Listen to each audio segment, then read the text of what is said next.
I hope you've been well. It's been very, very, very intense over here in Israel. I don't know how much you're seeing, but it's terrible. It's a very, very, very, very frightening situation. So I joined a brand new, we had a human rights movement, and we made it into a political party that's running in our Knesset in less than a month. And they're censoring us and attacking us, and they won't allow any media, nothing. They took away the head of the party's his medical license, and they removed our platforms from Facebook, and now they won't let the media even write about us. So we want to ask all the international, anywhere we can get to publicize what we are saying. It's a very bad situation here. They're not letting children as young as 16 to take their matriculation exams without taking this injection. They are, of course, insisting people for work. They're making this green passport where half the population cannot get into theaters or malls or all sorts of things unless they've taken the vaccination. They're creating a medical apartheid. They have now issued, just this morning, they made it that they're allowed to send each person's private medical records to the local municipality so that they'll know who's taken the injection or not. They're making people wear a ankle bracelet, security bracelet, when they come back from traveling. It's absolutely insane. It's absolutely insane. If I stop to think about it, I will cry, you know?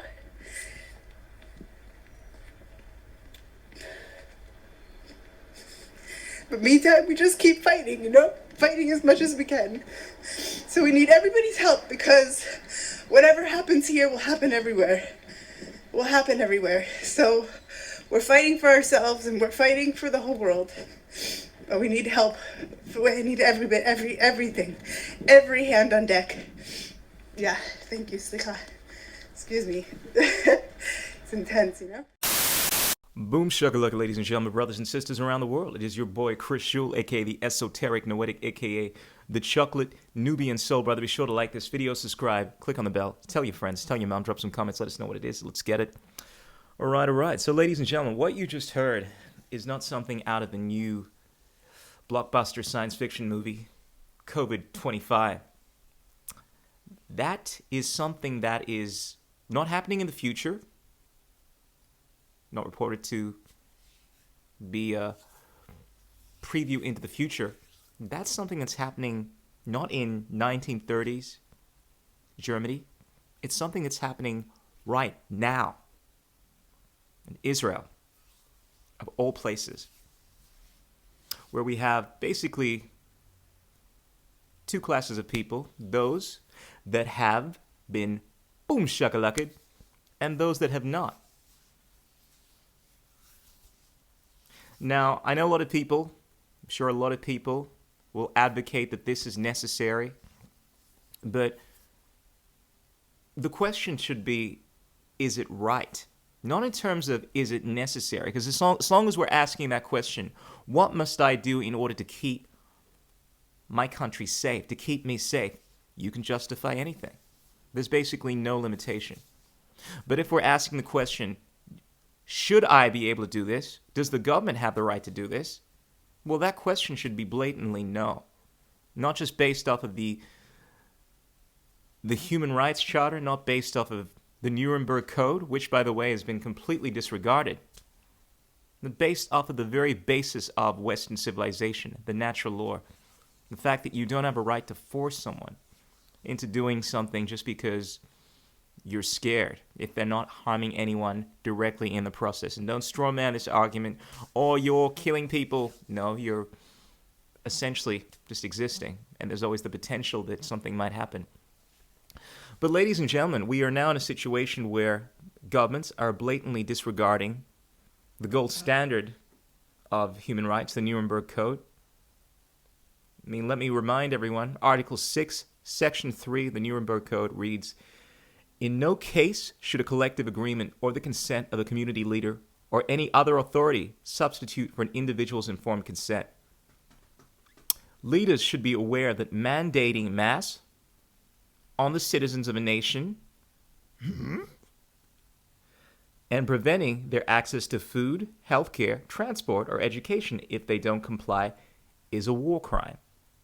Masks or any other medical intervention must remain voluntary." That's the key word here, voluntary. It's not about us people, us conspiracy theorists, telling you that you can't take the boom shakalaka.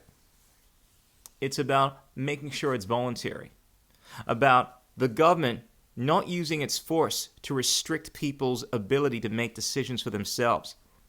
Medical conscription is something that is explicitly a no-no. Not only within the Human Rights Charter, but within the Constitution of Australia. We voted on it. I think it was back in the 1940s, 1946. May need to check that one. But even beyond that, it shouldn't take any piece of paper to tell us whether or not we should have a right to decide what we put in our own body. But it's come to the point where not only is the government deciding, and granted, look, they'll say, "Oh, look, mate, it's voluntary."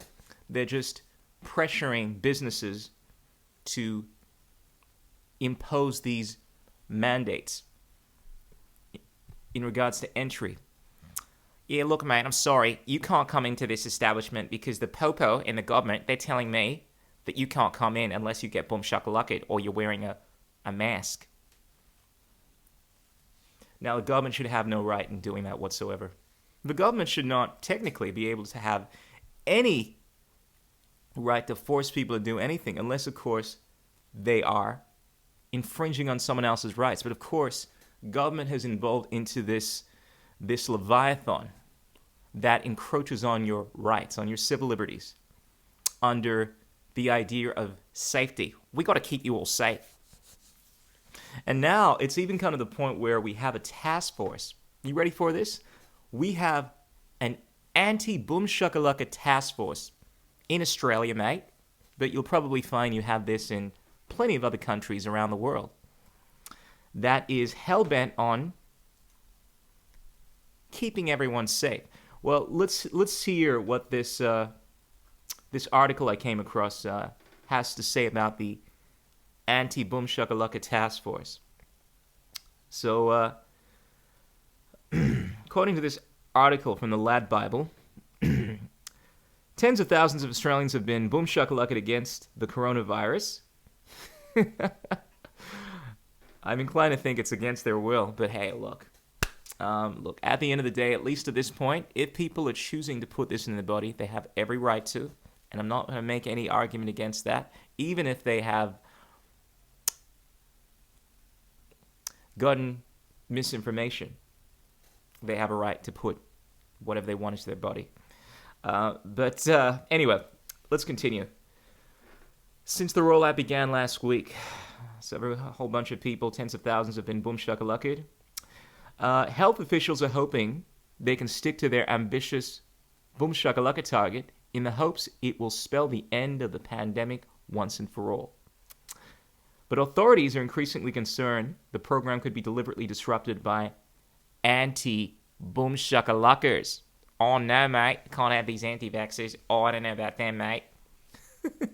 So it's no secret that a very vocal and minor group of Australians have been objecting to the boom shakalaka. And some have even tried to sway public opinion on social media without medical evidence to back it up. So says the Lad Bible, but let's not get into medical information. Because as long as I'm on this platform, well, I'm not allowed to have any medical information that goes against the narrative. The Sun Herald claims a specialist task force of Australian Federal Police officers have been created, wait for this, specifically to ensure the COVID boom shakalaka around Australia are safe.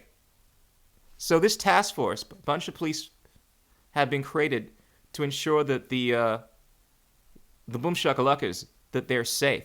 Isn't that the role of the people that make this? I mean, this is just a question, but they're here to ensure that these boom shakalakas are safe. I mean, what are they doing? Are they going into people's houses, conspiracy theorists, and educating them, giving them the right information, and threatening them, and intimidating them, so that this boom shakalaka is going to be safe? How does that work? How does the police bullying people and telling them not to share information that apparently is erroneous have any effect on whether or not it's safe? Is it possible that by people becoming more aware, and this is just a question of the erroneous information from these conspiracy theorists, that when they actually get the boom shakalaka, maybe if something doesn't go according to what the narrative is, and they have some ailment, they will realize that it's got nothing to do with the boom shakalaka, and therefore it's completely safe. However, if they subscribe to this idea from these conspiracy theorists, they'll realize that, oh, maybe it's not as safe as the mainstream is saying it is. And this is just a question. I'm not saying this from the perspective of going against any medical information here, but why on earth would we need a task force? I mean, this is according to the article. I mean, this is according to, I'm assuming, by the way, the narrative from the Popo, that this task force has been created in order to ensure that the boom shakalaka is safe.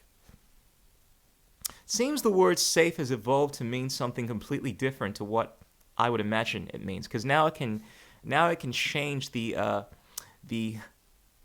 actual efficacy of a boom shakalaka. Anyway, let's go on. Task Force Lotus, I like that.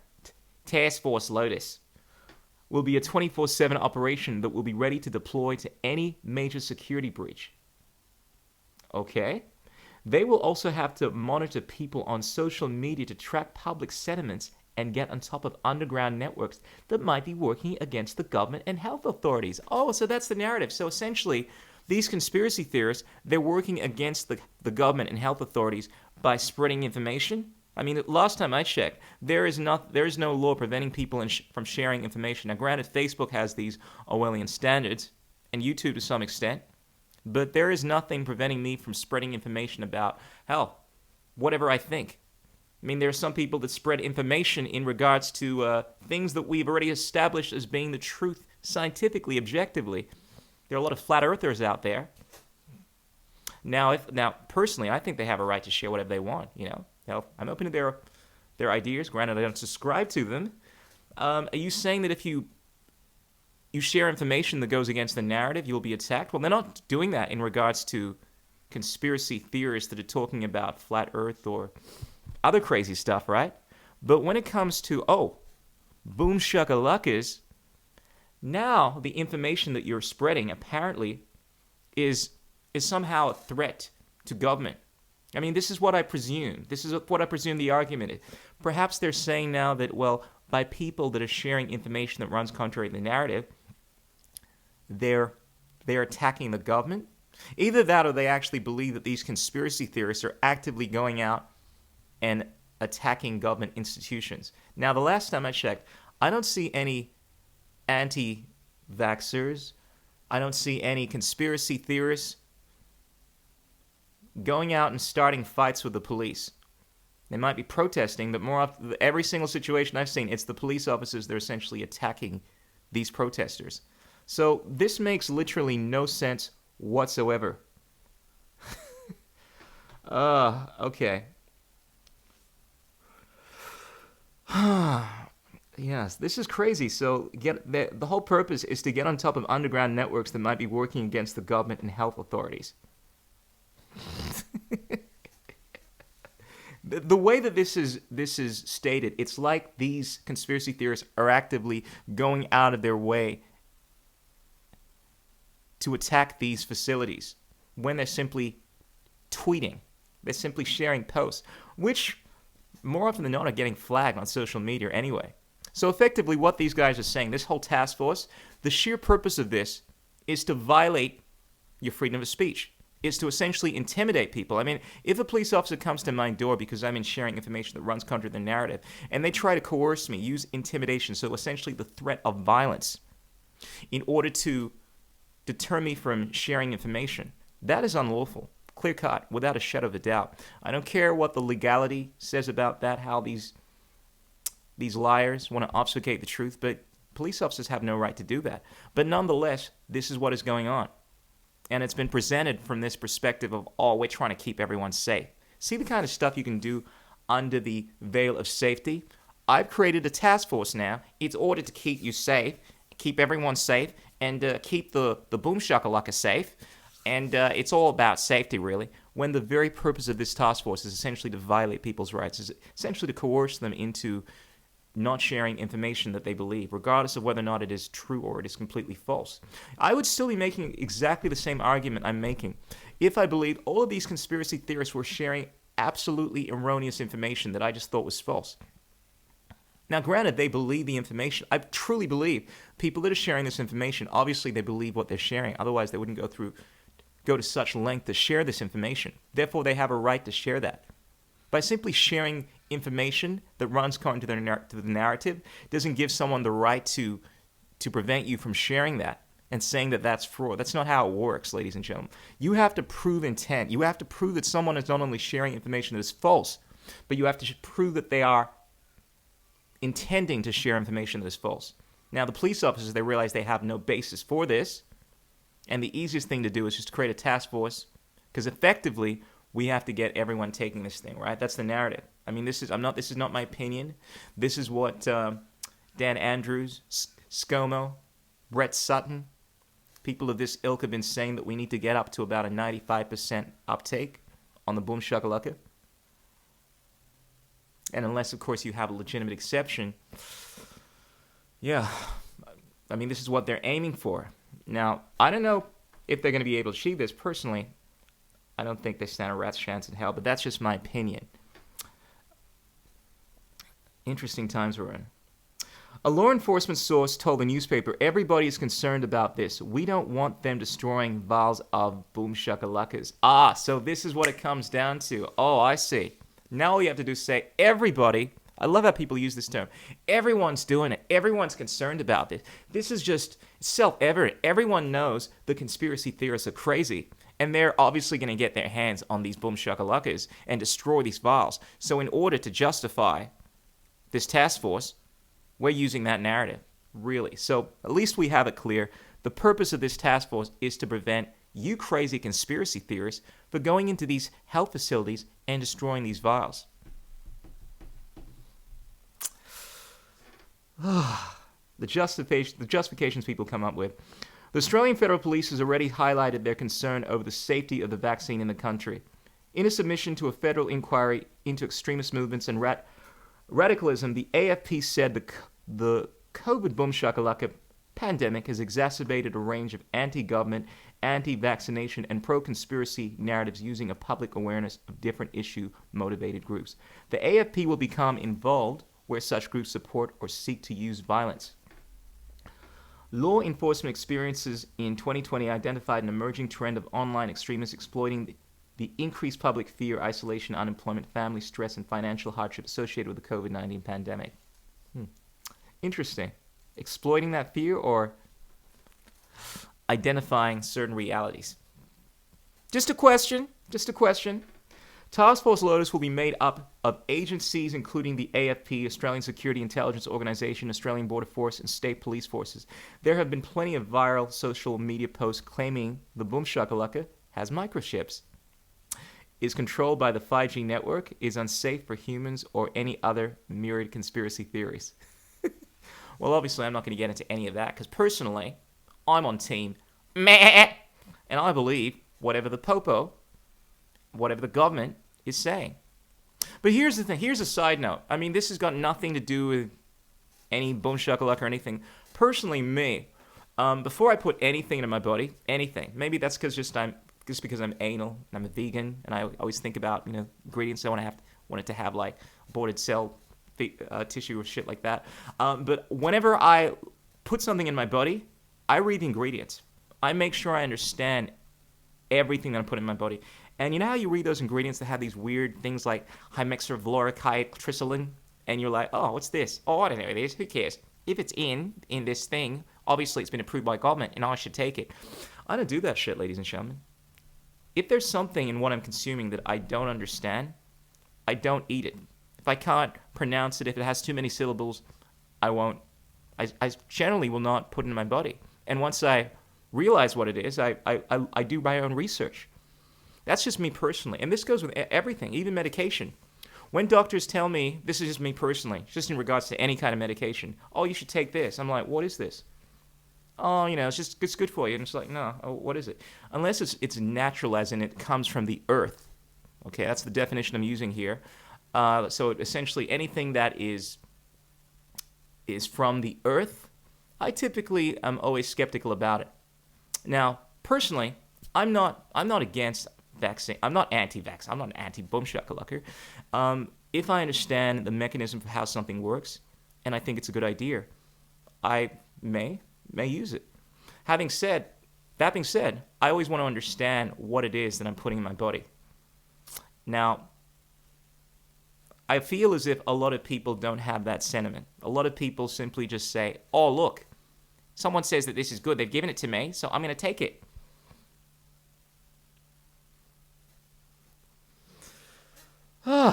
But anyway, there have been plenty of viral social media posts claiming that boom shakalaka has microchips, blah, blah, blah, blah. Now, whether or not, now I'm not saying it does or doesn't, but you should probably do your own research and find out what is actually in it for yourself. Because look, the reality of the situation is, I think this is about taking ownership, taking responsibility. A lot of people just do things and then they say, oh, I didn't know, it wasn't my fault. Yeah, well, it's incumbent upon you to actually find out. This is all about ownership, self-respect.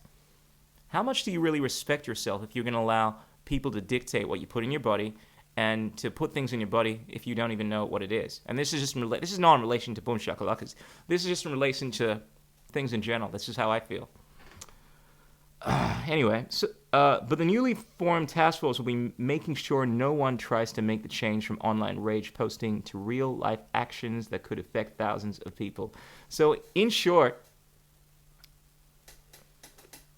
they're essentially justifying violence.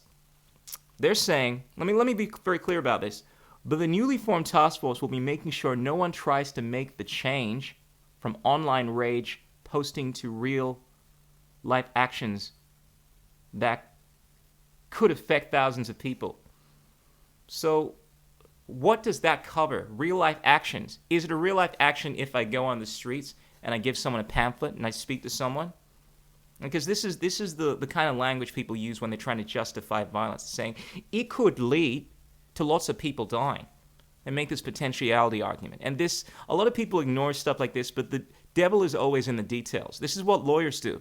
Yeah, but it's potentially really dangerous. This is the whole safety argument once again. Well, you shouldn't share information like this. You shouldn't go out in the streets and protest because it's potentially going to harm lots of people. And people lump this in with actually physically going to assault someone or going into these facilities and destroying these vials, which, by the way, I 100% do not advocate for it, because I'm consistent with this shit. A lot of people are like, oh, these things are evil. They're changing our human DNA, and it's wrong. It's against the rule of God. Look, regardless of what your religious beliefs may be, fundamentally, people have a right to choose what they put in their body. This comes down to the very basic ethic that runs throughout all of Western civilization. Do no harm, but take no shit. Self-ownership. The basis of common law, the basis of the natural law. But so many people want to forget this shit. So many people want to justify that it's acceptable for the police, for the state to take measures to circumvent people's rights. So you find that the common theme that I will always advocate for is that people should be allowed to live their own life. And this task force is definitely not respecting that. This task force, to me, just sounds like a justification for the government to coerce people into not sharing information that they don't like. It's essentially a way of suppressing the freedom of speech. And what we're seeing in Israel right now is no different. Essentially a situation where the government is taking measures in order to restrict people's rights. And look, granted, a lot of the things they're doing, I mean, they're just not nice. Presenting information, in my opinion, that may be omitting certain information. But then there are other things that are being done, like telling people that, oh, you can't leave this country, and that if you travel now, if you leave the country, if you return, you have to be quarantined for an indefinite period of time, whatever it might be, and you have to wear an ankle bracelet. That is an absolute no-no. Anyway, ladies and gentlemen, let us know what you think. Be sure to check out the Telegram group. Check out the Odyssey, also aka Library channel, if you want to get straight into the gritty details. I have some more videos there that I couldn't afford to put on YouTube because they're a bit too dicey. But you'll find me on all major social media platforms. I am Chris Schul, aka the Esoteric Noetic, aka the Chocolate Nubian Sobrada. Until next time, peace out, keep it real. Don't drive and text. Ow!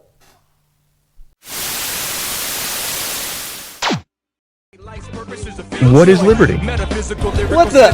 Who says you can't build muscle on a vegan diet? What's it like being a hottie in the vegan community? There are no political solutions, only technological ones. The economics of the system don't allow multiple competing systems to survive.